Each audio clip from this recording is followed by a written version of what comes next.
નમસ્કાર મિત્રો, ફરીવાર એક નવા વિડીયોમાં તમારું સ્વાગત છે। તમને બધા લોકોને ખબર છે કે ગુજરાતની અંદર જે પ્લેન ક્રેશની અંદર ગુજરાતના પૂર્વ મુખ્યમંત્રી વિજયભાઈ રૂપાણીનું અવસાન થયું હતું, ત્યારબાદ શું મિત્રો તેમના પત્ની અંજલિબેન મિત્રો રૂપાણી અત્યારે વિધવા સફેદ સાડી પહેરીને નીકળ્યા છે? જે આ વાત કરી તો સોશિયલ મીડિયાની અંદર વિડીયો થયા છે વાયરલ।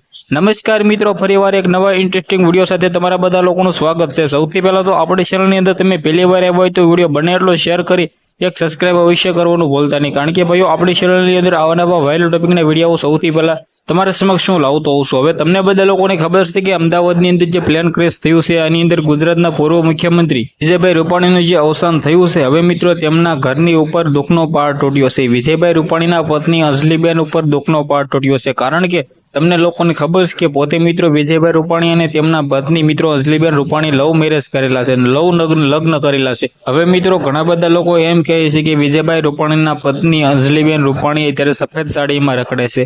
જે આ મિત્રો વાત કરીએ તો ગુજરાતની અંદર ચાલતી આવેલી પ્રથા, એટલે મિત્રો જેમના પતિ મરી ગયા હોય, જેમના પતિનું અવસાન થયું હોય, તેમના પત્ની મિત્રો સફેદ સાડી પહેરતા હોય છે। હવે વિજયભાઈ રૂપાણીના પત્ની પણ પહેરી છે અને બેસાડીની અંદર તમે બધા લોકોએ કંઈક ને કંઈક વિડીયો જોયા છે, જેમની અંદર વિજયભાઈ રૂપાણીના પત્ની અંજલિબેન છે મિત્રો સફેદ સાડીની અંદર નજર આવ્યા છે। તો મિત્રો વિજયભાઈ રૂપાણી માટે મિત્રો તમે શું કહેશો? બે શબ્દ કમેન્ટની અંદર જરૂર જણાવીને વિડીયો બને એટલો શેર કરીને એક સબસ્ક્રાઇબ કરવાનું ભૂલતા નહીં।